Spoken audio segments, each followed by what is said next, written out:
तो दोस्तों, आप सभी ने एक कहावत तो जरूर सुना होगा कि तकदीर का लिखा कोई बदल नहीं सकता। इसका खेल सिर्फ तकदीर लिखने वाले को ही पता होता है और तकदीर हमेशा अच्छे कर्मों से बनती है। ऐसे ही दो भाइयों की कहानी यहाँ बताई जा रही है, जिसमें दोनों की तकदीर ने ऐसा खेल खेला कि दोनों की दुनिया ही उलट गई। बात बहुत पुरानी है। गुजरात के सूरत शहर में मनसुख लाल नाम का एक व्यापारी था। इनकी कीमती रत्न का कारोबार था। इनका कारोबार दुनिया के कई देशों में फैला हुआ था। पूरे सूरत शहर में इनका मान और सम्मान था। मनसुख लाल के दो बेटे थे, जिनका नाम रामलाल और श्यामलाल था। रामलाल को दौलत और रुतबे का बहुत घमंड था, जबकि श्यामलाल एक शरीफ और सुलझा हुआ इंसान था। घमंड के साथ साथ रामलाल में ईर्ष्या और बेईमानी जैसे अवगुण भी थे। समय के साथ साथ मनसुख लाल की उम्र बढ़ती जा रही थी।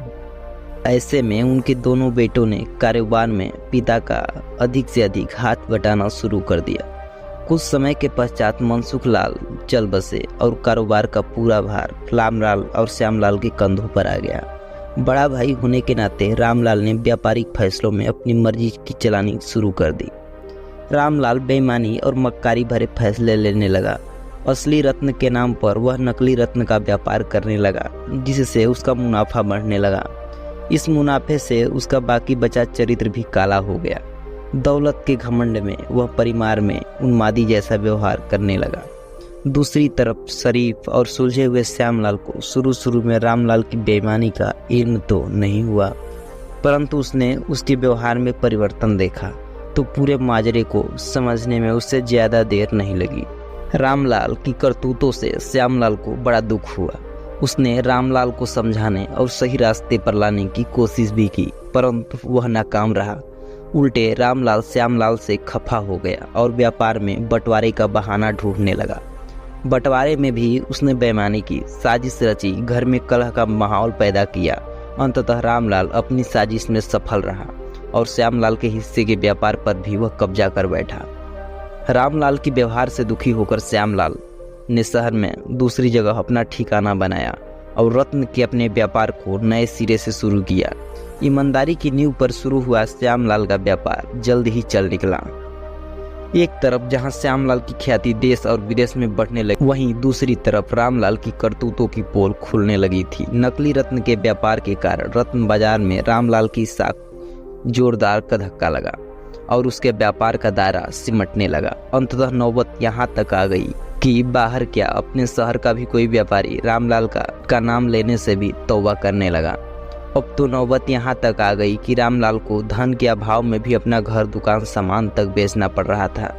जल्दी ही रामलाल के हाथ में से सब कुछ निकल गया और वह परिवार सहित सड़क पर आ गया। अब रामलाल को अपने परिवार के किए पर पछतावा हो रहा था, परंतु उसकी तकदीर ने जो खेल खेल दिया था, उससे आसानी से पीछे आना उसके लिए संभव नहीं था। दूसरी तरफ श्यामलाल की तकदीर का खेल था, जिसकी बदौलत वह रंग से राजा बन गया था। जब रामलाल की बदहाली की खबर श्यामलाल को लगी तो उसे बड़ा दुख हुआ।